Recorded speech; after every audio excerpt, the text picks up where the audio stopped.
Well, welcome everybody to Ignite Humanity Live. I'm your host, Lady JB Owen, and I'm just delighted to be here, as always, talking to you Monday through Friday at this exact time live, talking about ways that we can ignite humanity. And that's right, we all have the opportunity and the responsibility to ignite humanity. And this show is really about giving you ideas and strategies and awakening you to something new, something different, something maybe you didn't know before, and just brightening up that understanding that will help you meet people, connect with them, have camaraderie, make relationships and friendships that really foster empathy and compassion for our fellow human beings. And we do that by sharing wonderful stories by incredible guests. And we talk about their ignite moment, the things in their life that have sparked change in their minds and have encouraged them to do something differently.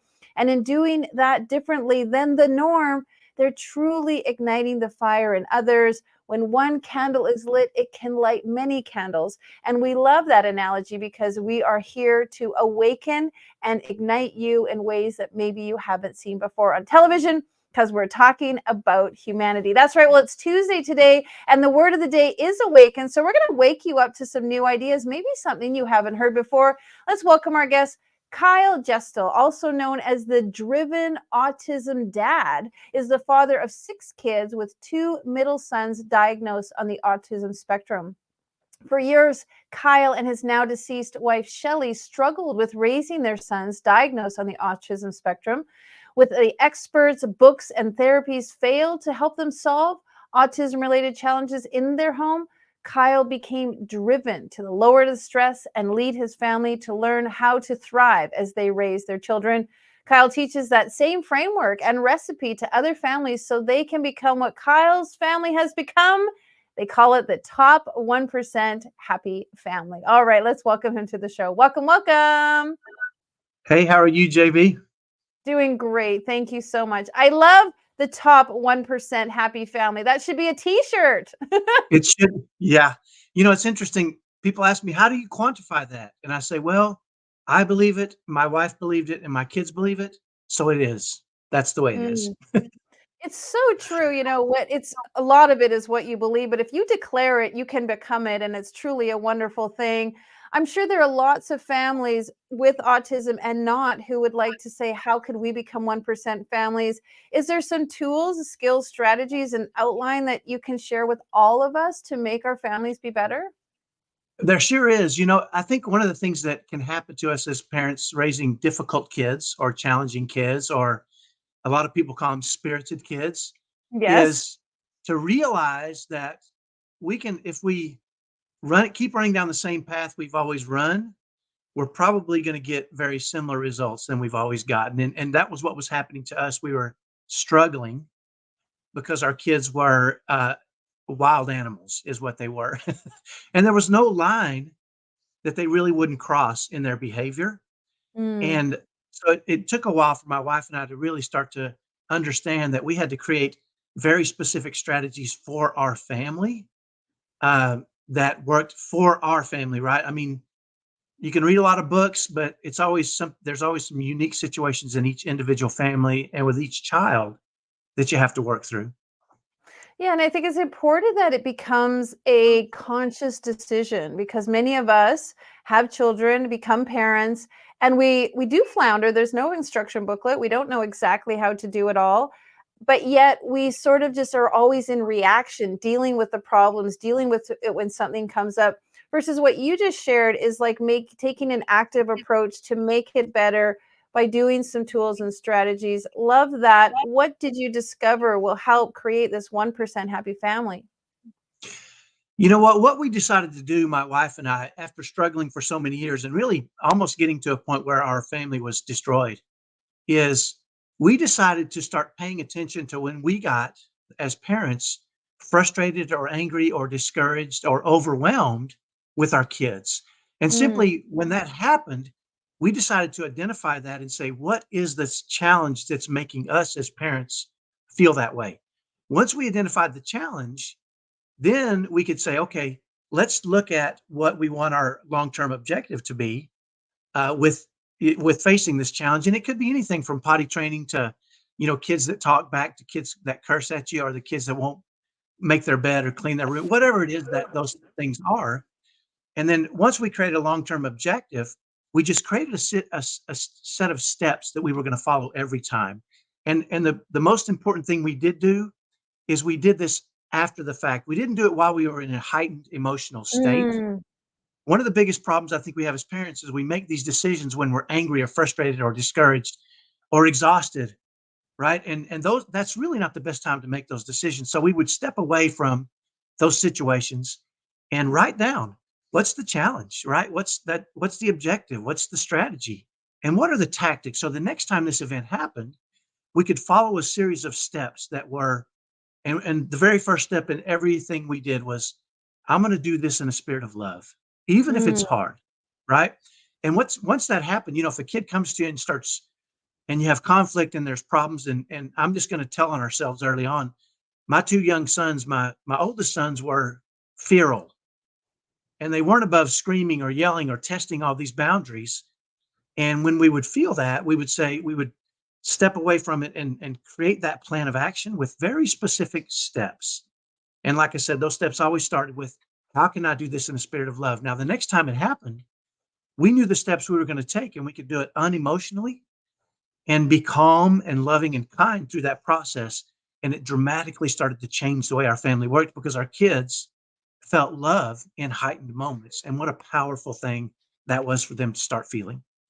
that's so beautiful. I appreciate that because you're right. We say things out of reaction, or we say things we can't really take back, or we say things that are huge into ultimatums, and it isn't really what we want the result to Right. be anyway. So, creating a strategy is really helpful. I'm a mom of two of my own and two stepkids. So, we had a blended family of four. Nobody gave me the instruction booklet on how to make that all happen and work out. But I do love that you say, like, look at what the end result is and the overall objective. As a father of 6, did you find that the kids were sort of comparing, you did this for one and you did this for another, and it's this idea of it's unfair? How did you deal with that? When they're young, they don't do that as much. They just seem to be agitated by it. But as they got older, I was not afraid to show them what I was doing and help them understand that each of them were different, right? My oldest Mm, son is aggressive, type A personality. My second son was more of an introvert, passive aggressive. And so as they got older, I would show them my worksheets. I would say, "Hey, here's the challenge I was facing with you. Here's what I wanted long term. I wanted you to learn how to discipline yourself. I wanted to be at my very best when you needed me at the most." And so as I started to share those things and we started to talk about how each of our kids are different, each of them require different parenting styles, but it all boils back down to the principles were always the same, right? I mean, the principles of love and kindness and compassion and care, and them knowing that my long-term objective for them was that they become wonderful, productive human beings that can face yeah. challenges in their life. And so as they got a little older, you could see it start to happen. And I would say, "Hey, listen, I get it. I get how you think this is unfair. You're different than your brother. There's things that I do for him that he thinks are unfair with you, right?" And so they started to realize life sometimes isn't fair, number one. And number two, my objective was always the same, was to help them, Mm, to discipline them in a spirit of love so that they could know they could discipline themselves when the time was right for them to leave and go out into the world. Because we know if they don't learn discipline in our homes in a spirit of love, they go out into the world does not love them. The world mm, will discipline them harshly, and the world will mm. not apply love in its discipline. And that's a bad situation for our kids to find themselves in. So speak to that a little bit. And just while you're sharing, I feel love coming from you. I feel the compassion. I feel the balance and the peace. But talk a little bit about that parent who might be saying, life isn't easy out there, and loving them at home, that's just making them soft. They have to go out there and get tough. What I was listening to was the fact that, kids want to see if they can push you to the limit where you will give up on them, or you will, throw in the towel, or you will acquiesce. And many times they just want to know that you will not give up on them. You will not.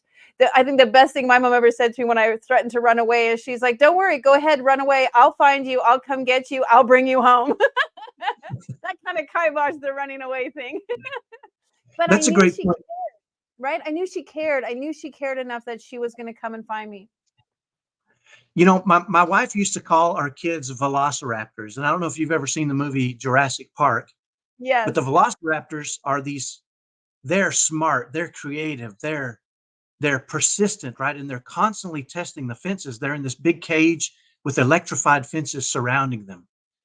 And they're testing the fences systematically all day long, every day, forever, right? And Mm, then they have to turn the electricity off for 30 seconds.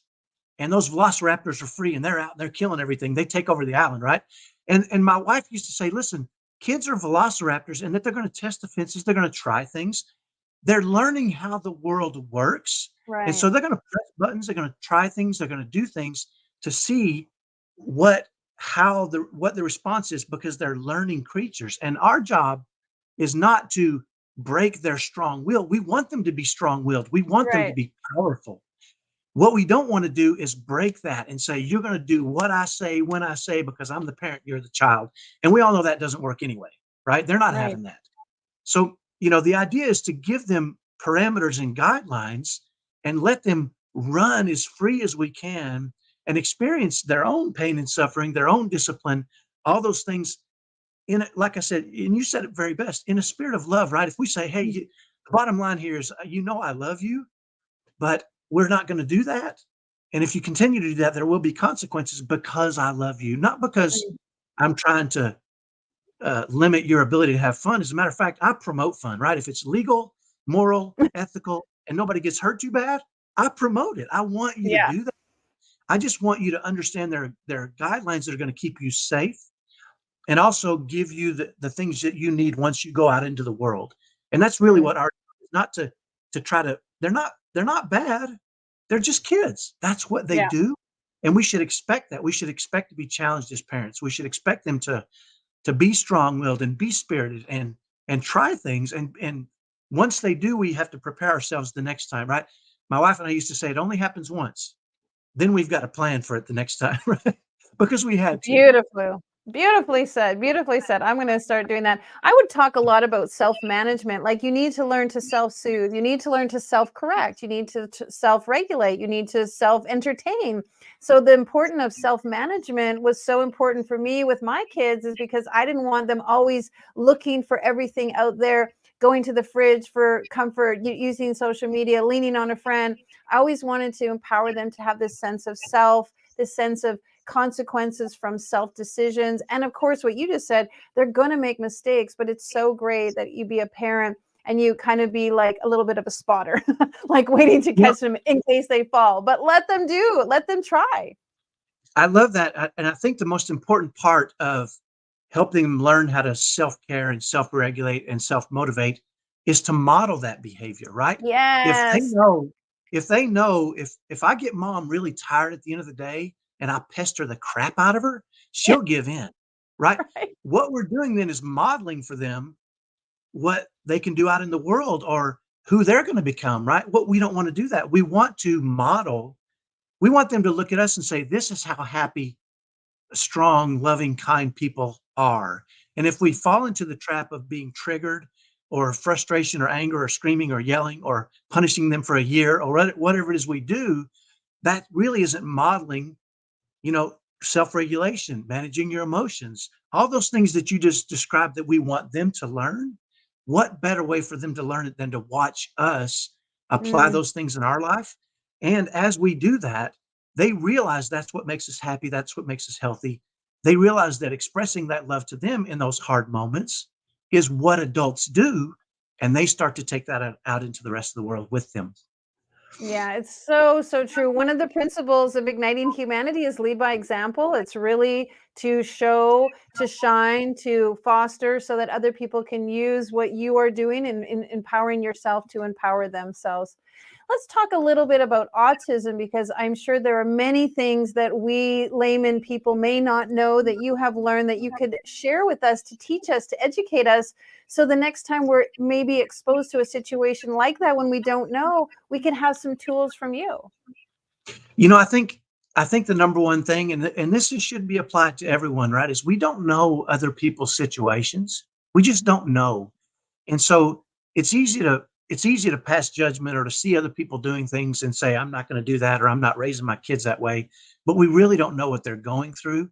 And so just expressing kindness to other people, expressing love. I had a gentleman angry in the Walmart checkout line recently, screaming and yelling, and it was escalating, and people around us were getting kind of a little nervous. And I simply turned to him and I said, are you okay? It seems like something's really bothering you. And it seems like, is there anything I can do? And he went from being angry to his face changed, and he said, you know what? I'm kind of struggling with something. And I said, brother, if there's anything I can do, if you just want to talk to somebody, talk to me about it while we're in line. We're going to be here for a few minutes. And it was amazing the change in him Mm. when I just expressed to him, hey, I can tell something's going on, right? Tell me.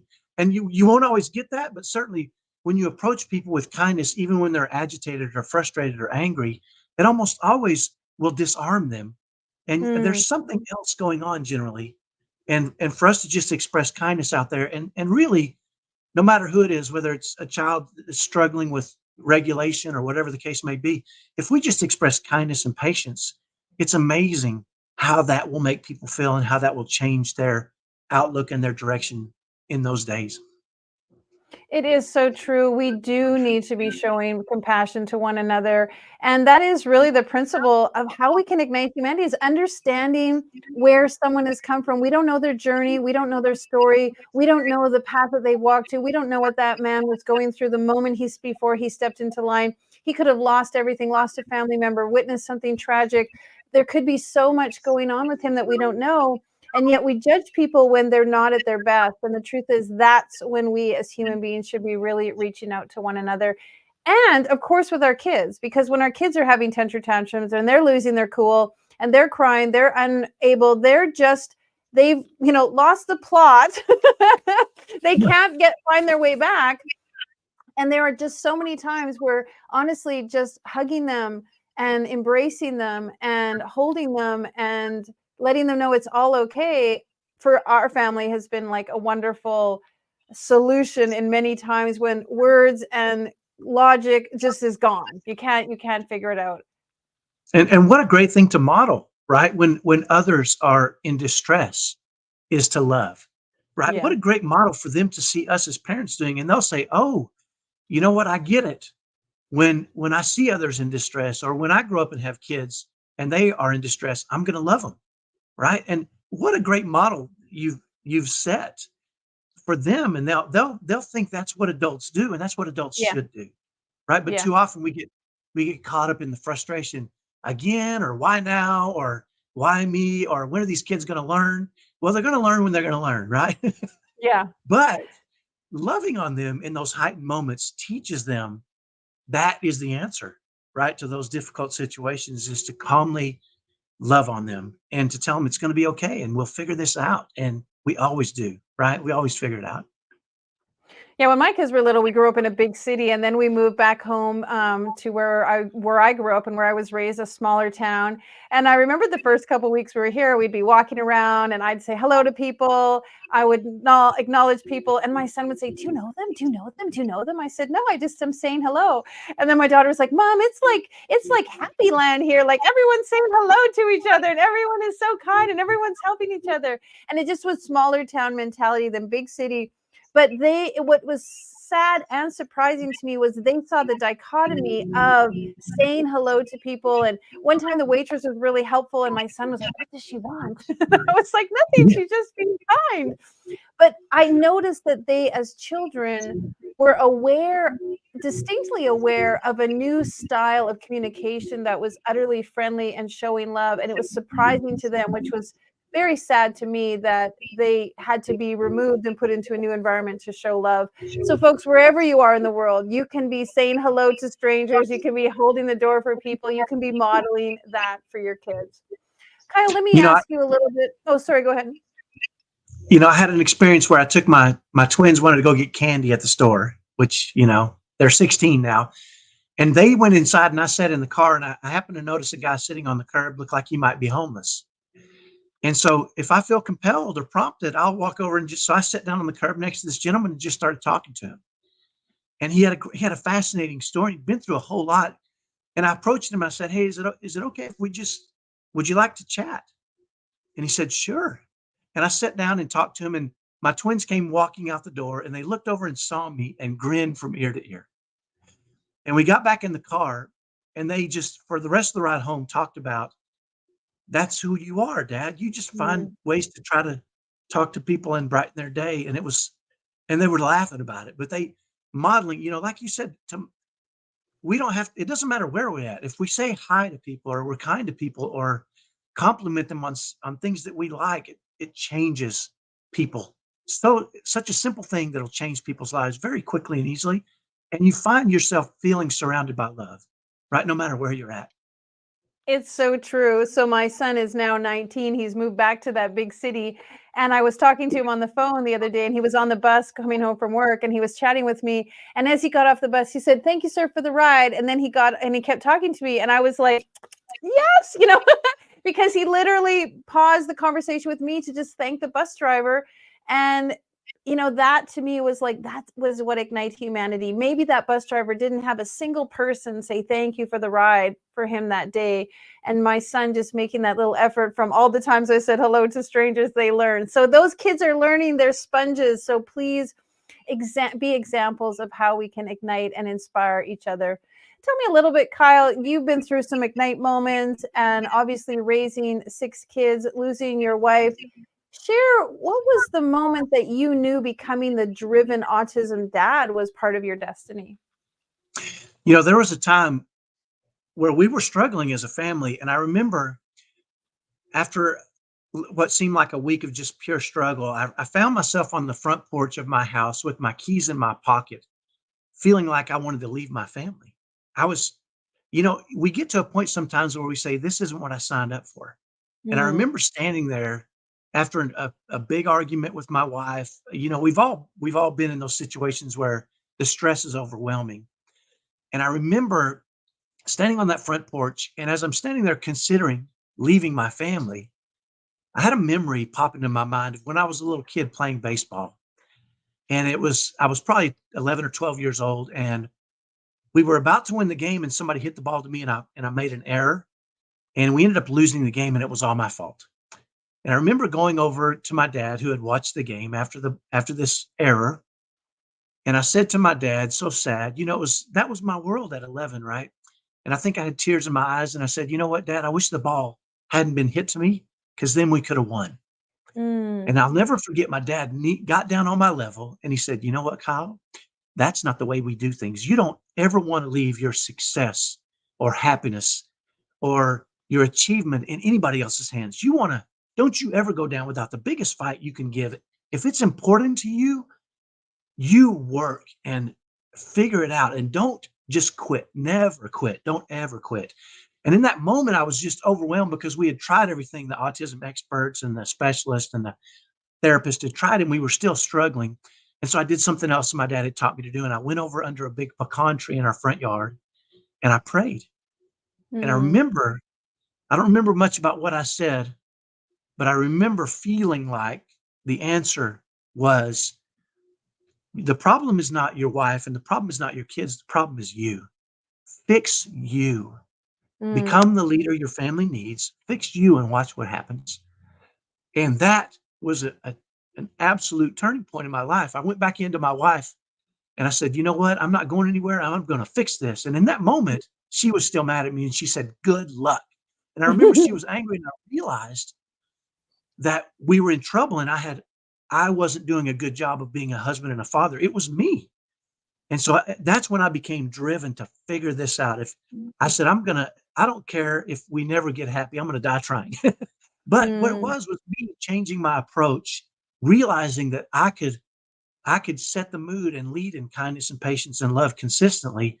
And that just started to ooze out until my wife, really, I regained her trust. We joined together, and it became just a powerful duo in our family, and our kids just really responded to that love and that patience and that kindness. Even in, like you said, those really heightened moments, we learned to love and be kind and patient. And it dramatically changed our family. And it brought the love back, and it brought back the love we had for our kids and for my wife and I. And it was a tremendous change in our lives. And that's really it's kind of my Ignite story where I realized, happy, loving people live in a happy, loving world, and angry, bitter people live in an angry, bitter world. And it's the same world. It's absolutely the same world. Such a beautiful story. Thank you for that. And I love, love, love what you said at the end. And we love, love, love your story. We need to publish it in one of our upcoming books. And I utterly applaud you because so many people would have taken those keys and driven away. And the fact that you felt in that moment and was sparked with knowing that if I'm going to solve this problem, it starts right here with me. And that is a truly, truly beautiful sentiment. Folks, I hope you all took that in. Kyle, thank you so much for being here. We could talk about parenting and the love and kindness forever. I absolutely believe that it's the recipe for the success for humanity to foster a great world and future for our children and generations to come. I love the work you're doing. Folks, if you want to know more about what Kyle's up to, please check out his website. And please, any one of our guests, including Kyle, lean on them. Reach out to them, ask them, utilize the wisdom and the steps that they have taken to get to where they are now to help you along the way. Kyle, great show. Thank you for being here. So delighted to chat with you. Thanks, and great job being the dad that you are. Thank you so much. I really appreciate it. I agree with you. Lean on others. That's how we are able to, it uplifts us to be helpful and see others thrive. That's what we're about. Absolutely. Amen. All right. Absolutely. Thank you, sir. Well, folks, I want you to realize that you can make a big difference in your family, in your relationships, in exactly those moments when it's so hard, the way that Kyle shared.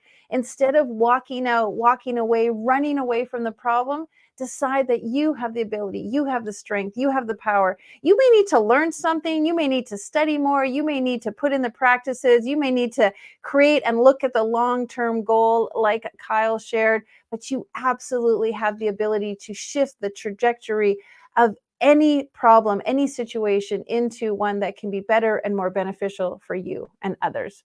Well, it's a wonderful show. Thank you so much. If you would like to be on the show and share a little bit about your story, your Ignite moment, what you're doing in life, and how you are making a difference on the planet, we would love to hear from you. We look for clients and guests from all over the world talking about those powerful moments that have inspired them to do something to help ignite humanity. Kyle was a great example, and you too, yourself, may want to be a guest on our show and tell us what you're up to ignite humanity.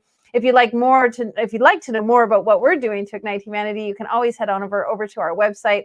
We love to share about our book projects, our school builds, our events that we're doing, the things that we are creating to ignite humanity. You can find out more.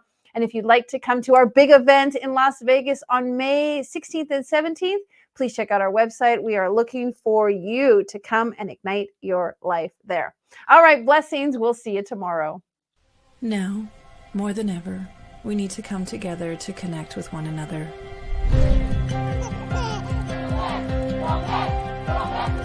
We need to feel the truth in who we are and let go of everything that's happened in the past. We need to empower every person on the planet and awaken hearts, enliven souls, come together, laugh, play, rejoice, connect, create, and love.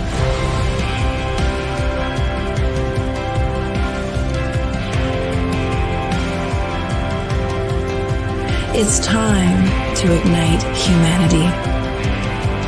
We want you to be a part of something that will impact the future for everyone. We want you to tell your story, share your Ignite moment, show people who you truly are.